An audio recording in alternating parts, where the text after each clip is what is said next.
This lesson starts our next section, which is about something called radicals. You know those better as square roots, but we're also going to throw in cube roots here in Algebra 1. When you get to Algebra 2, you can see anything like fourth roots, fifth roots, pretty much anything, and we'll talk about what those kind of are now too. So there's some vocabulary that you need to know before we really get into this. The first thing is radical.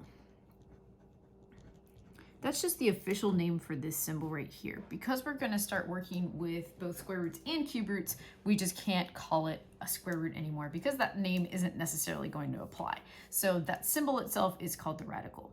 Now, the differentiation between a square root and a cube root comes because of, sometimes there's a little number right there, that's called the index. For square roots, we don't normally see a number there, but the index value is 2. For a cube root, we can pretty clearly see that number that lives down in that little divot, and that would be 3. That'll become important here in a little bit as we start simplifying variables especially. Now, the number that lives underneath of the radical symbol is called the radicand.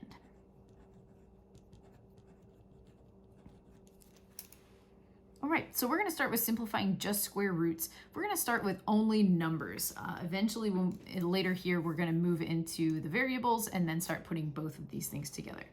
Now, key thing to note is that there are no decimal answers here. You can use decimals to check your answers, however, but your final answer should not include any decimals. And that's probably the only experience that you have taking the square root of numbers that aren't perfect squares. We're going to give you a different strategy to make those a little bit more simple today. Now, there are going to be 2 methods to do this. One is a little easier and more flexible. The other one requires you to know your perfect squares pretty well, but can be a little bit faster. So use whichever method you feel more comfortable with. I'm going to start with the one that is a little more flexible just to help you get it. If you decide that that one is too long for you and you're pretty familiar with your perfect squares, you could probably give option 2 a try. But option 1 requires something called a factor tree. You might know this better as prime factorization, and I think you did this way back in elementary school. Ultimately, you're going to end with prime numbers at the end of the branches. So you don't want things like 1, but you do want numbers like 2, 3, 5, 7. If your number can continue breaking down, you should. So don't end at a number like 10, because 10 could be split into 2 and 5. You'll see that in action here soon. Then we're going to find pairs of the same factors. And we're going to look for pairs because we're doing square roots and our index value is going to be 2. So this tells me how many numbers need to be in a group. One of those numbers from each group is going to go outside of the radical symbol. And if you end up with more than one number out there, you're going to end up multiplying them together just to combine them.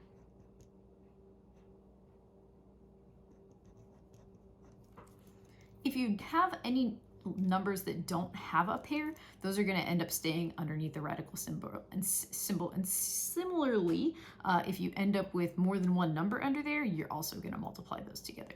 So here's what we mean by this. I'm going to start with the number 12. That's my radicand, kind of like this. And what we're going to do is we're going to make branches coming off of that 12. And I can pick any 2 numbers that multiply to be 12. If you're not sure what multiplies to be a number, start dividing by 2. Then try to divide by 3, 4, all the way up. Ideally, those prime numbers, so 2, 3, 5, 7, because that'll help get you branches that aren't going to break down anymore. So if I divide 12 by 2, I get 6. Now, 6 can break down some more into 2 and 3. Now I'm at all prime numbers. 2 and 3 won't break down into anything other than 1 in itself, and 1s aren't going to be helpful here. So now I'm going to find pairs of the same number. So I look at the ends of my branches and I see a pair of 2s. So that's really good. That's kind of what we're looking for. So one of those 2s is going to live outside of that radical symbol. Now this 3 that didn't have a pair, he's stuck. So he's going to get left underneath the radical symbol. So this is actually my final answer. And it seems kind of strange, but that's where we are. Now the thing where the decimals can come into play to kind of help you if you type the square root of 12 into your calculator, you're going to get a decimal, 3 point something. If you type this answer, the 2 and then the square root of 3 into your calculator, you should actually get the same decimal. All we're doing is we're breaking this down to make it a little more simplified. Hard to believe that that seems more simple than just one number, but that's what mathematicians say. All right, we'll do a couple more examples using this method and then compare. You'll notice we have the same numbers over here. So if I do 24 is next, okay, I can pick any numbers that I want to break down 24 with. So maybe, I don't know, 3 and 8. Maybe you were thinking 2 and 12 or 4 and 6. Those are also fine choices. This is where the flexibility comes in. You can choose any numbers you want as long as they multiply to be this. Now 8 is going to break down some more into 2 and 4. And I think 4 also extends into 2 and 2. So I'm going to go ahead and find a pair of numbers. Okay, looks like I have a pair of 2s. They don't have to be right next to each other. I could pick this 2 and this 2. It's not really important. So I do have a 2 that is coming out. That would made a complete set. But I have a 3 and a 2 that I can't pair together because they're not the same. But they're going to go back together over here underneath of the square root. So now I can multiply these things together to put them back kind of the way they were. And we're going to get 2 square roots of 6 as our final answer. All right, also works for larger numbers like 200. Let's see, I think my first initial reaction is 2 and 100 as I start to break that down. Then maybe 4 and 25. 4 breaks down, as does 25. Okay, all right, so if I look carefully, I have a pair of 2s and also a pair of 5s, so that's cool. So that means a 2 is coming to the outside, a 5 is also coming to the outside, and this lonely 2 is going to get stuck at home underneath the radical. All right, so 2 times 5 is 10, and 10 square roots of 2 is going to make my final answer there. All right, now if that seems like a lot of work to you, we can also do these using perfect squares instead. So what we're looking at is to determine the biggest perfect square that divides evenly into the radicand. So you're not looking for just any old numbers that multiply to be your radicand.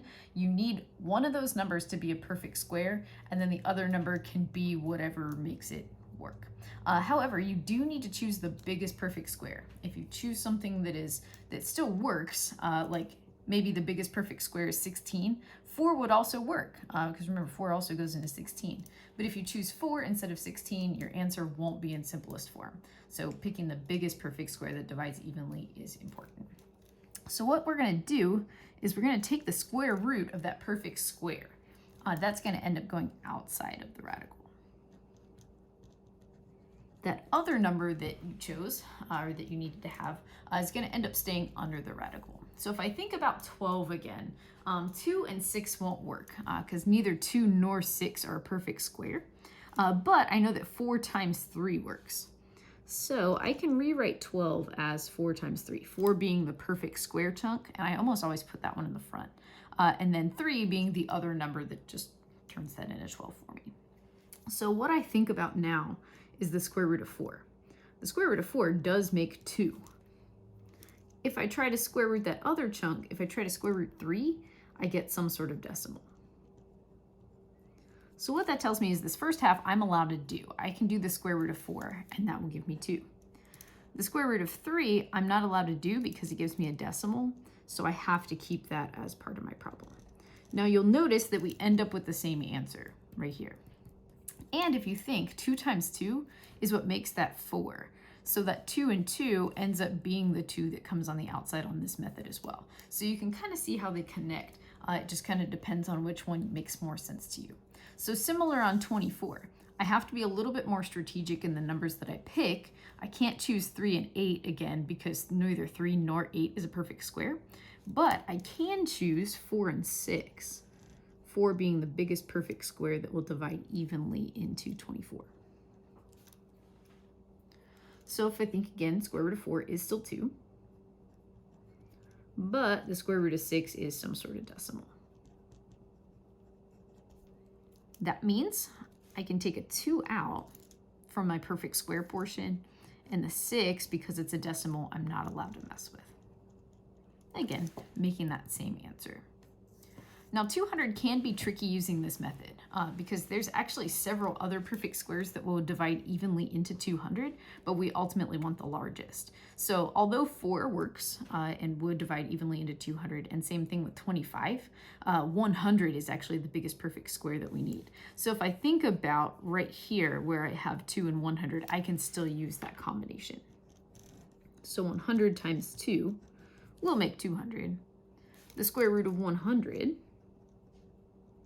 is going to equal 10, but the square root of 2 I'm not allowed to do. So 10 will end up on the outside of our radical, and 2 will be stuck on the inside. So it eliminates the 2 and the 5. However, if you think 2 is the square root of 4, 5 is the square root of 25, and 4 times 25 ends up making 100 anyways. So both of these methods are connected. Just do whatever feels best to you and what you understand the most. Other things that can happen with this is you can end up with a number outside of your radical to start, which is kind of weird, but not really a problem. We just kind of ignore that number until the end. So I'm going to start with 60. I'm going to go ahead and use the first method for this one. So 60 can break into, 6 and 10. 6 will break down into 2 and 3. 10 will break down into 2 and 5. So it looks like I have a pair of 2s, although they're not right next to each other. So a 2 will come to the outside. 3 and 5 will get stuck on the inside. So just from the square root of 60, I have 2 square roots of 15. But this is where my 6 comes into play. He's going to swoop down. He's on the outside, so he's also going to get multiplied here with that 2. So my final answer turns into 12 square roots of 15. Gets a little bit bigger. Now, it is okay if that outside number is negative. It's not okay if the inside number is negative. I'm going to go ahead and do this one using that second method. So I think about just 50. Okay, and 50 will break down into 25 and 2. So the square root of 25 will be 5.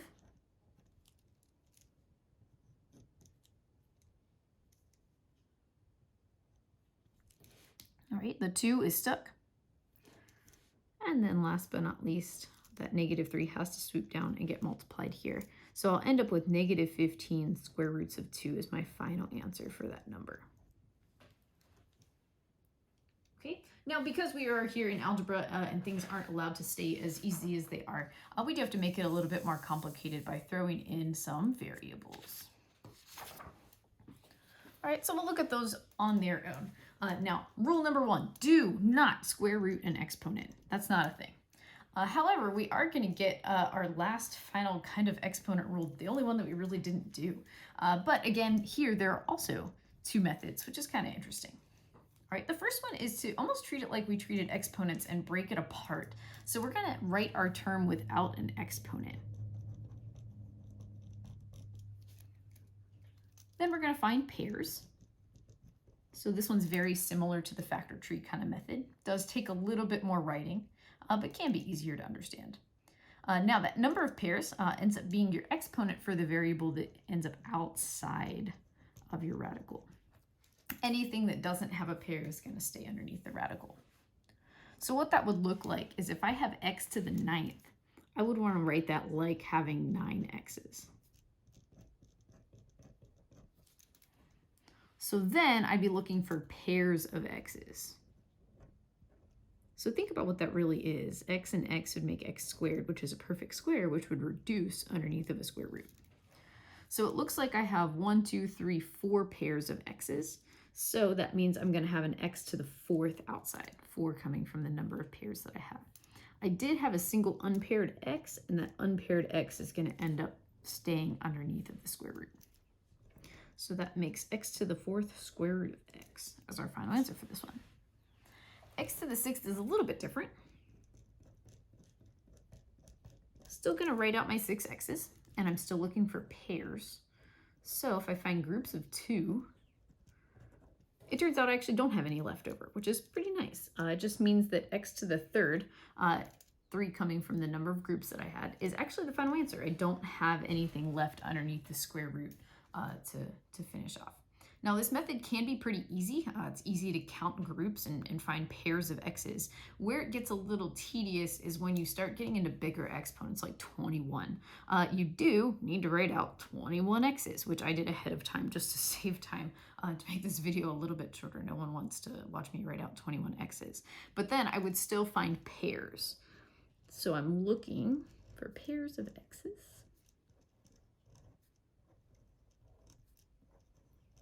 Even this is taking forever. Whew. And it's why we also have another method, one that's a little more efficient. Okay, so I've paired them up. I do have a leftover x out here, but I have 1, 2, 3, 4, 5, 6, 7, 8, 9, 10 pairs, and one left over. Now, just from making pairs, you might recognize what we're able to do instead of writing out all these x's, and that's to use some division. So you divide the exponent by the index, which makes it sound fancier than what you've probably organized in your brain. Really, we're just going to end up dividing by 2. Because we're dealing with square roots, the index is 2, so it makes it pretty easy. And that's kind of the idea of finding pairs. You're breaking up those the list of x's into pairs of 2. All right, whatever you get as your whole number becomes the exponent on the outside, and any remainders that you get is the exponent that stays underneath the radical. So if you think way back to elementary school, I believe like 4th grade or something like that, where you do like actual long division, I'm going to divide 9 by 2. 2 goes into 9 4 times.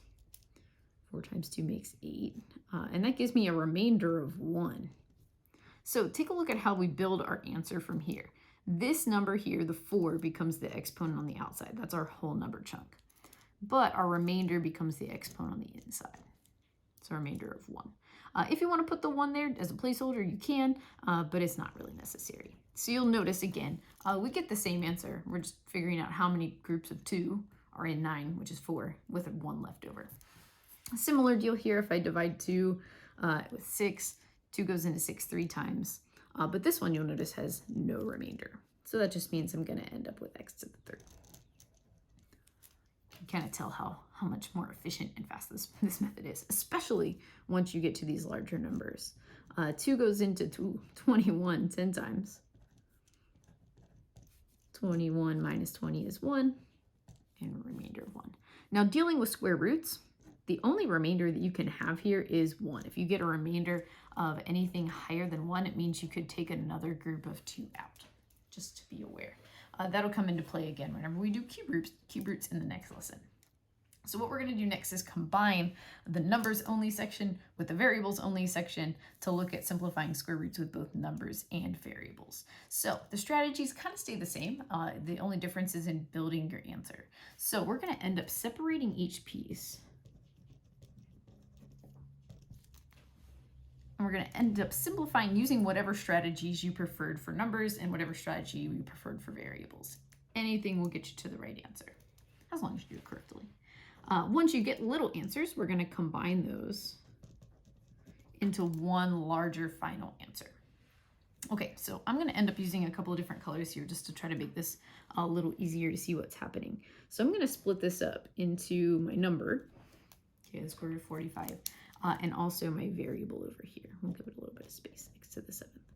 So I'm going to do this one using the kind of break apart strategies, so the factor tree and the listing out the 7 x's. So if I start with 45, I can break this into whatever I can think of. So my gut reaction is 9 and 5. 9 breaks down into 3 and 3. So I have a pair of 3s, and I also have a lone 5. So remember, the pair is what tells you what goes outside of your radical, and that lone 5 is stuck on the inside. Okay, so this section, this little chunk right here is my answer for the square root of 45, but not my final answer. All right, if I look at x to the 7th, okay, I have 7 x's. And again, I'm going to find groups of 2 because we're doing square roots. So 1, 2, 3 groups of 2 with a leftover x. So that means x to the 3rd because 1, 2, 3 groups and a single leftover x. So it's these 2 chunks that I'm going to end up putting together or rewriting together to make my final answer. So what happens is I take anything that's on the outside of the radical, okay, in this case, the 3 and the x to the 3rd, and I put those pieces together. So 3 and x to the 3rd. Okay, I'm going to put my square root in a different color because that's just part of my problem.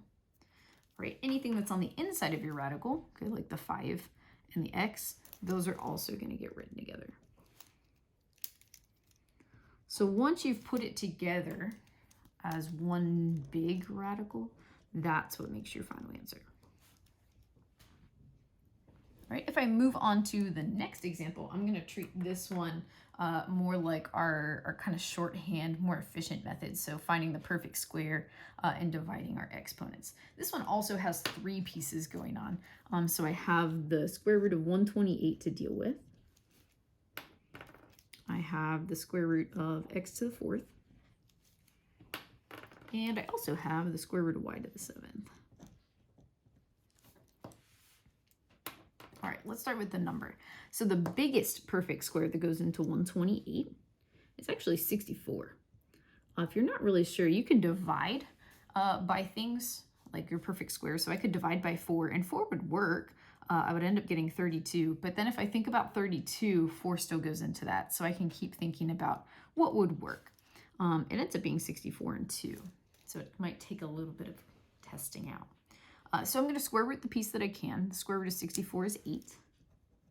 And I cannot square root 2 without getting a decimal, so that part is stuck. So this is my first kind of mini answer. All right, we need to do x to the 4th.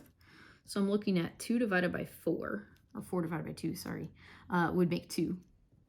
And I actually don't get a remainder. So that would just be represented by x squared. Okay, this 2 becoming the exponent there.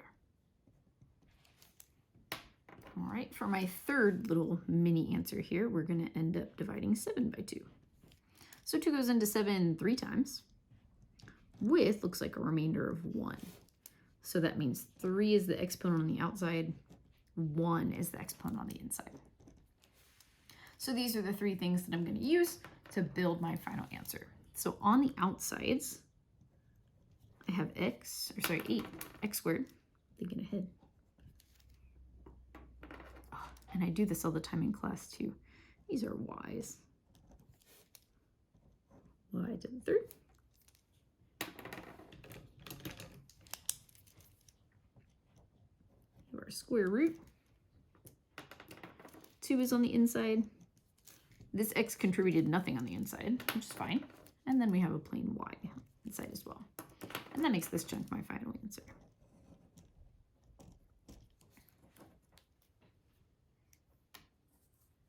All right, this one kind of has a little bit of everything going on. You have the number on the outside, a number, and 2 variables on this one. Okay, so again, we're going to ignore that 8 on the outside for as long as we can. Pretty much until the very end. So we have the square root of 12, the square root of x to the 3rd, and the square root of b to the 12th. I'll go ahead and use the shorthand methods again just to save some space. So 12 breaks down into 4 and 3. The square root of 4 is 2, but 3 is stuck. 2 goes into 3 one time, also with a remainder of 1. So this one has a single x on the outside and a single x on the inside. 12 divides evenly by 2 to get 6 with a remainder of 0. So this one will just look like b to the 6th on the outside. All right, we need to put all these back together. So I have 2, I have x, and I have b to the 6th on the outside. On the inside, looks like I have a 3 and also an x. Nothing from this one on the inside. Now, I'm not quite finished. I do have to remember this 8. It can be easy to forget because this has so many little pieces to get put back together. But it's going to get multiplied here at the very end and only here on the outside. If you try to distribute it, it would bounce off this roof over here, so it won't work. But 8 times 2 makes 16, and everything else just stays the same, making this my final answer. right? Weird things that can maybe come up sometimes, not very frequently. Most of the time, if you see these anywhere, they want to see you actually do the problem. So if that's the case, things are going to break down and they're going to simplify. But if you're working on this and you find no pairs or no perfect squares in the number that you're looking at, here's what would end up happening. If I start with 30, I'm going to go ahead and break it down this way because it's a little easier to see. Maybe 3 and 10 can be my first breakdown, and then 2 and 5. And that's it. And I actually have no pairs for anything. If I'm looking at the x, 2 doesn't go into 1 without making a decimal. It has a remainder. So if I put these back together, 3, 2, and 5 would all end up under here. And that single x would end up under there with nothing else out in the front. 3 times 2 times 5 makes 30, and the x is still just stuck. So really, if it doesn't have any pairs, it's already in the simplest form. You can't do anything else. Feels like you should, but you can't. What happens also if there are only pairs or perfect squares? So if you're looking at 100, 100 already is a perfect square. It just makes 10. Even if you break it down and you forget that 100 is a perfect square, you would see 4 maybe in 25. So 2 and 2 and 5 and 5. You have only pairs, so 2 times 5 makes 10 still. If you have x to the 6th, 6 divides evenly, gives you 3. Or even if you write out 6 x's, like we did earlier, you'd have 3 groups, so that makes this part just x to the 3rd. So to make your final answer, those two things just kind of get written together. And it's okay to have no radical piece left. Right. If this lesson felt pretty good, then tomorrow's lesson with simplifying cube roots should also feel pretty good. So yeah,